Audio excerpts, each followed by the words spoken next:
ये कहानी भगवान शंकर की सच्ची भक्ति की है। वो अपनी पत्नी के साथ रहता था और वह प्रतिदिन शंकर भगवान के मंदिर में दर्शन के लिए जाता था। उसका प्रतिदिन का नियम था कि वह मंदिर में जाकर मंदिर की साफ सफाई किया करता था। उसकी भगवान शंकर पर बहुत आस्था थी। वह हमेशा भगवान का गुणगान करता था।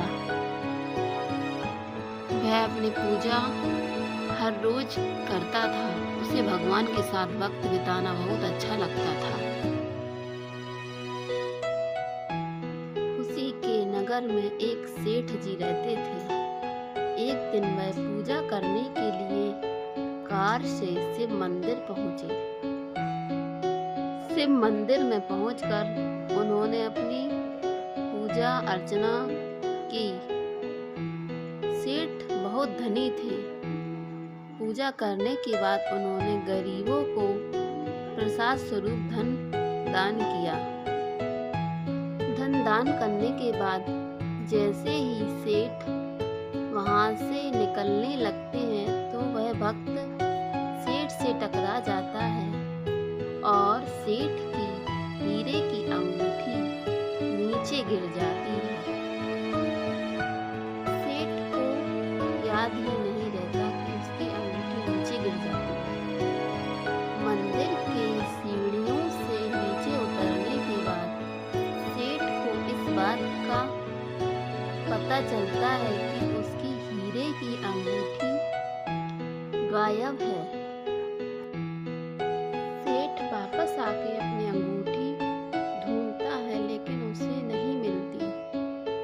तो वह उस भक्त पर अंगूठी को चोरी करने का इल्जाम लगा देता है। सेठ उस भक्त से कहता है, तुमने जो अंगूठी ली है मुझे वापस कर दो। मगर भक्त कहता है, मैंने तो कोई अंगूठी देखी ही नहीं। मगर सेठ उसकी एक न मानता क्योंकि वह बहुत गरीब था। उस शिव भक्त की कोई भी बात नहीं सुन रहा था। उसकी आंखों में से आंसू की धार लग गई। सेठ कहता है कि तुम चोर हो, तुम रोज ही मंदिर में चोरी करने के लिए आते हो। फिर कुछ लोगों को उस पे दया आ जाती है और वे उससे कहते हैं कि तुम्हारे पास अपनी सच्चाई साबित करने के लिए कुछ सबूत है कि नहीं। वो कहता है कि शंकर ही जाने। वो अपने दोनों हाथों को जोड़कर शंकर भगवान का आह्वान करता है कि मैं तो आपकी सेवा में ही लगा रहता था भगवान, मैंने सब कुछ आपको ही समझा था। आज मुझे निर्दोष साबित करने के लिए आ जाएं भगवान।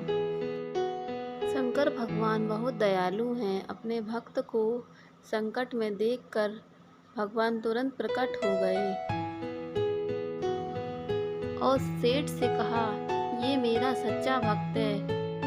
इसने तुम्हारी अंगूठी नहीं चुराई है, बल्कि वो तो तुम्हारे ही हाथ में है। ये देख के सेठ आश्चर्यचकित हो गया और उसे अपनी गलती का भी एहसास हो गया। अगर आप लोगों को भगवान शंकर की ये कहानी पसंद आए तो कमेंट बॉक्स में ओम नमः शिवाय लिखना ना भूलें।